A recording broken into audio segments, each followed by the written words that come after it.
كمي تعلو تخاتلتي مدبات ماكل كل سبورت نلوم سوني شدشته مازيا زدالنا يو كالايزور تحزتو علتا وزيناتات سبورت حيزنا تقربنا لنا مكتتالكم باخبرات نعدم.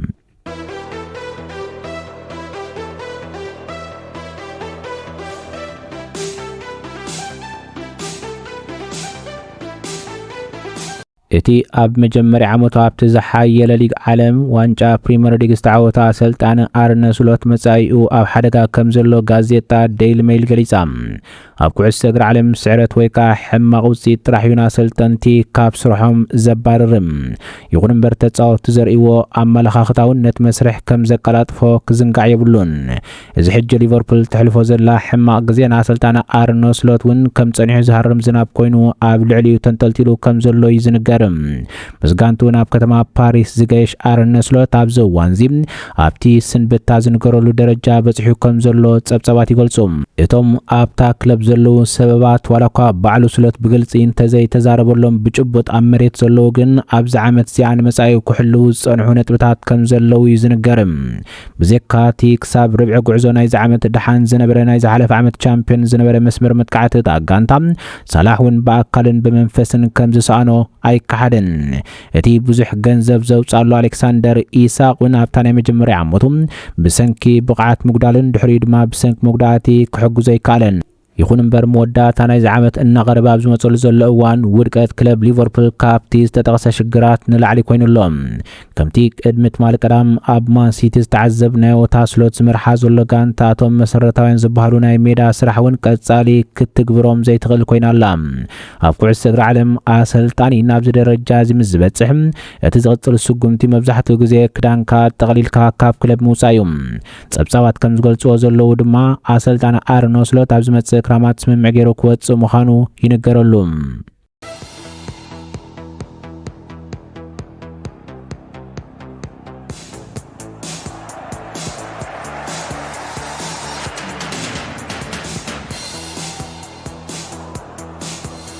اب ليغ 1 كتتصاوت زنحت لينكن سيتي دحري سوسان حموشتن عمتات ناب چامبيونشيب ديبام كلب لينكن سيتي كاب شنچاتمتن سوسان حدن ندحار نفلماغزيا ناب قلاي ديفيجن مالت ناب چامبيونشيب عد انجليز بمحلاف تاريخ صريحام اتاغانتا لوما بستخايد صوتا ريدين رتعاب زمصاب چامبيونشيب مستافا زرغاغصت العوت تغناصفام ازي تاريخاو عوت ازي موداتا دقيق نايت صوتا مالتا 96 بجاك مويلان دحرز تمزغبت شوتياك ترخبو كيلام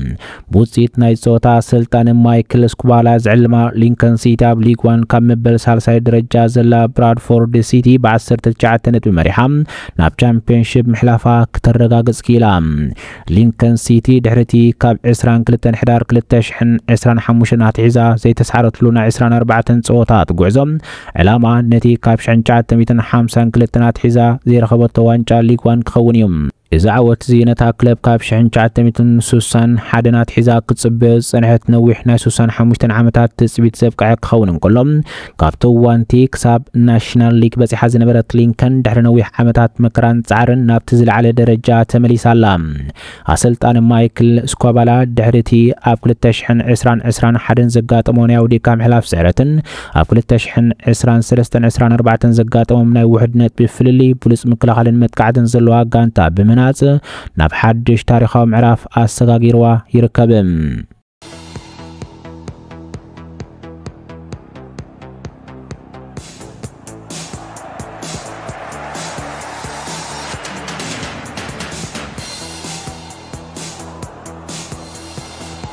انجليزاوي تጻዋታይ ክለብ ቸልሲ ሪስ ጄምስ ካፕታ ጋጢሞ ዘሎ ማህረምታ መጀመሪያ ዝመጽ ወርሒ ብምምላስ ነተስፋታት ምህላው ኣብ ዋንጫ ዓለም ክዕብዮ ይኽእል እዩ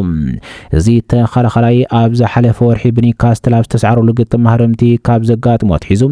ኣብዚ ክራማት ንሃገሩ ወኪሉ ክጻወት ብቑዕ ክኸውን ዲኣይ ክኸውንን ዝብል ጥርጣሬ ፈጢሩሎም ካብ ሕዳር 2024 ጀሚሩ ማህረምቲ ከጋጠሞ ዝጸንሐ ጄምስ ኣብ መጀመሪያ ክሳብ 2 ኣዋርሕ ካብ ጸወታ ወጻኢ ክኸውን ከም ዝኽእልን ኣብዚ ዓመት ስፖርት ዳግማይ ኣብ ሜዳ ዘይክረአ ይኽእል ዝብል ስጋት ነይሩ። ኣብቲ ዝለዓለ ደረጃ ምስ ዘይጸንሕ ድማ ሰልጣን ሃገራዊት ጋንታ እንግሊዝ ቶማስ ቱከል ኣብታ ጋንታን ዋንጫ ዓለም ትሳተፍ 26 ተጻወቱ ተሓቆፍ ሃገራዊት ጋንታ እንግሊዝ ኣብ ልዕሊ ጀምስ ቁማር ክጻወት ዳይ ክጻወትን ዝብል ከቢድ ውሳነ ክህልዩ እንተኾነ እዚ ናይ የማን ተኸላኻላይ ጽቡቕ ምዕባለ የርኢ ከም ዘሎን ኣብ መወዳእታ ናይ ዝወርሒ ወይ ከዓ መጀመርያ ወርሒ ጉንበት ክምለስ ከም ዝኽእል ምልክታት ኣሎ። ዝመጽእ ሰንበት ምስ ማንቸስተር ሲቲ ክትጻወት ኣብ ምድላው ዘላ ፕሪምየር ሊግ ኣብ ሻድሻይ ደረጃ ትርከብ ቸልሲ ርስ ጀምስ ብዝተኻለ መጠን ቀልጢፉ ክምለሳ ሃንቆት ኣለዋ። እዚ ሓለቓ ጋንታ ናይታ ክለብ ኣብ ቀረባ እዋን ውዕሉ ክሳብ 2032 ብምንዋሕ መጻኢኡ ንቸልሲ ክህብ ቃል ኣትዩ ነይሩ።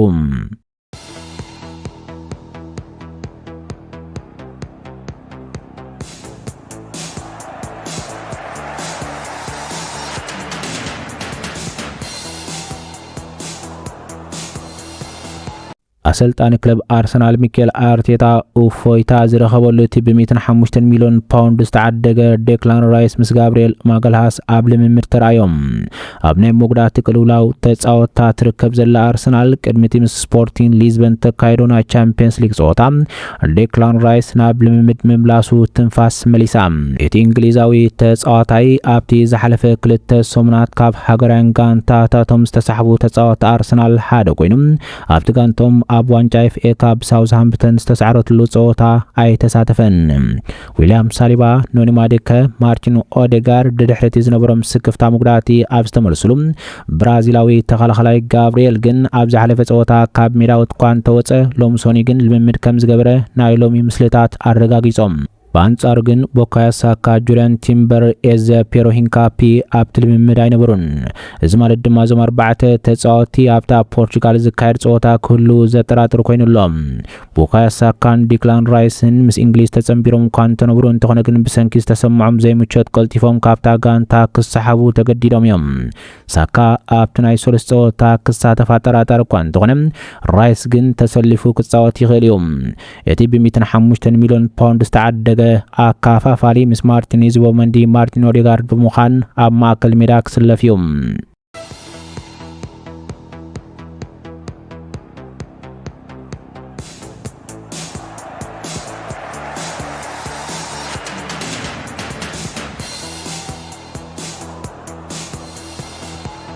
ናብ ካልእ ዜና ምስ ንሰግራ ፕሪምየር ሊግ ዝጻወቱ ብዝነበሩ ተጻወቲ ዝቆመት ወይተን ሻው ድሕሪቶም ኣቐዲሞም ዝጠርነፈቶም ተጻወቲ ሕጂ ድማ ነተጻዋታይ ማንቸስተር ዩናይትድ ነበረ አንቶኒዮ ቫለንሲያ ብምፍራም ዓብ ስጉም ተወሲዳ። እዛ ካብ ሊግ ወጻኢ ዘላ ክለብ ኣብ ዝሓለፈ ወርሓት ብድምር ልዕሊ 1800 ዓበይቲ ጸወታት ዘካየዱ ተጻወቲ ድሕሪ ምጥርናፋ መዛረቢ ማሕበራዊ መራኸቢታት ኮይና ጸኒሓያ። ኣብዚ ግዜ እዚ ምስ ወይተን ሻው ዝጻወቱ ዘለዉ ተጻወቲ ከም ስቲቨን አየርላንድ ኣብ ማንቸስተር ሲቲ ዝጻወት ዝነበረ፣ ዳኒ ድሪንክዋተር ኣብ ቸልሲን ሌስተር ሲቲን ዝጻወት ዝነበረ፣ ከምኡ ድማ ካብ ተዘከርቲ ተጻወቲ ኒውካስትል ዩናይትድ፣ ፓፒስ ሴሲ ዝበሉ ዓበይቲ ኣስማት ይርከብዎም። እዛ ጋንታ ኣብ ዝሓለፈ ኣዋርሕ ኣብ ዘካየደቶ ናይ ሊግ ጸወታት ንኣብነት ንሳውዝ ሊቨርፑል 11 ብባዶ ኣብ ሰዓረትሉ ግጥም ሲሴ 6 ሾቶታት ምምዝጋብ ስዒቡ ዓባ ቃልቦ ስዒባ ነይራያ። ብተወሳኺ ራብል ሞሪሰን፣ ዳኒ ሲምፒሶን፣ ፊሊ ባርድስሊ፣ ጁልየት ሌስኮት፣ ኤሚል ሃስኪን ካልኦትን ኣብዛ ክለብ ዝጻወቱ ዘለዉ ተጻወቲ እዮም። ሕጂ ድማ እቲ ናይ ቀደም ተጻዋታይ ማንቸስተር ዩናይትድ ነበር አንቶኒዮ ቫለንሲያ ናብዛ ክለብ ብምጽምባረታ ጋንታ ዝያዳ ክትሕይል ገይርዋ ኣሎ።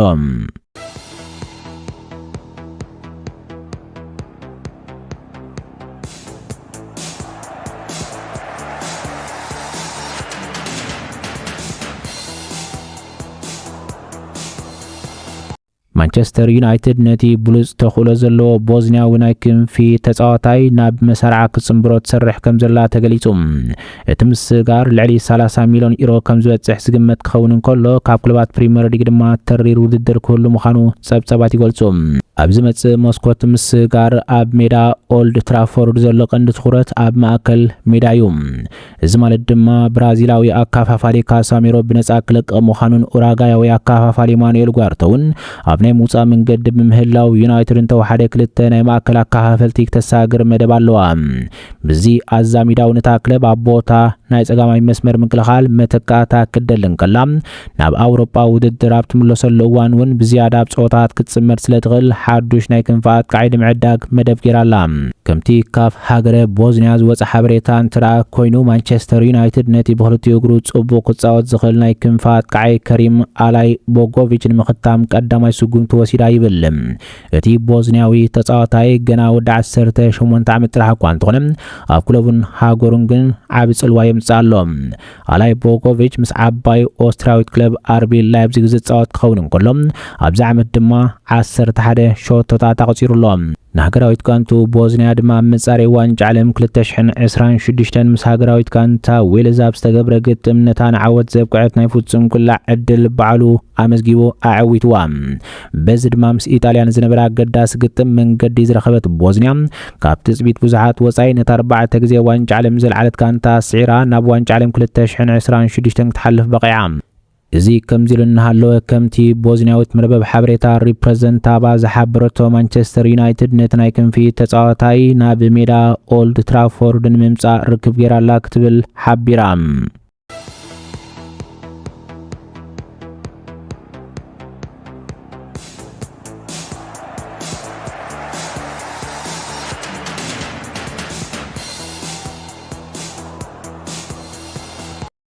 እስፓኛዊት ክለብ ባርሴሎና ነቲ ኣብ ወርሒ ጥሪ ብልቃሕ ኣሰጋጊራ ተጻወቶ ዘላ ፖርቹጋላዊ ተጻዋታይ ጃኦ ካንሴሎ ካብቲ ሕጂ ዘለዎ ናይ ልቃሕ ውዕል ብቋሚ ንምስጋር ምስ ክለቡ አልሂላል ብንጥፈት ተዘራረባላ ባርሳ ነዚ ተጻዋታይ ንምስጋር ትሕቲ ወጻኢታት ወይ ከዓ ነጻ ክትመርጽ እንከላ ክለቡ አልሂላል ግን 15 ሚልዮን ዩሮ ክፍሊት ወይ ከዓ ምልውዋጥ ተጻወቲ ተሓትታላ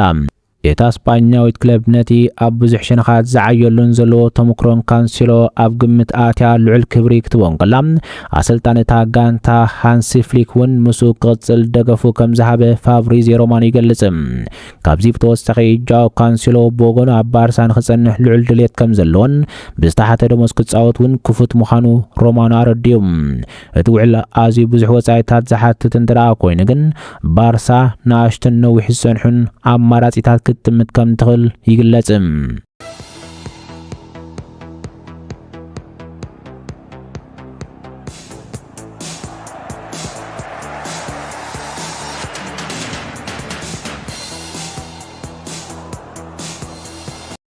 ኣብ መወዳእታ ብራዚላዊ ተጻዋታይ ክለብ ሪያል ማድሪድ ቪኒሲየስ ጁኒየር ኣብ ሜዳ በርናቡ ነዊሕ እዋን ንምጽናሕ ዘለዎ ድሌት ብወግዒ ኣረጋጊጹ እዚ ተጻዋታይ ምስ ክለቡ ዘለዎ ውዕል ናብ መፈጸምታ እናቐረበ ኣብ ዝኸደሉ ዘሎ እዋን ዝተፈላለዩ ፈተነታት እኳ እንተሕለፈ ምስ ሪያል ማድሪድ ዘለዎ ፍቕሪ ግን ከም ዘይተሰብረ ገሊጹ ወዲ 25 ዓመት ቪኒ ምስ ሪያል ማድሪድ ዘለዎ ውዕል ክዛዝም 12 ወርሒ ጥራሕ እዩ ተሪፍዎ ዘሎ እዚ ኩነታት ኣብ ዕዳጋ ምስጋር ተጻወቲ ተደጋጋሚ ወረታት ልዕሊ ምኽንያት እኳ እንተኾነ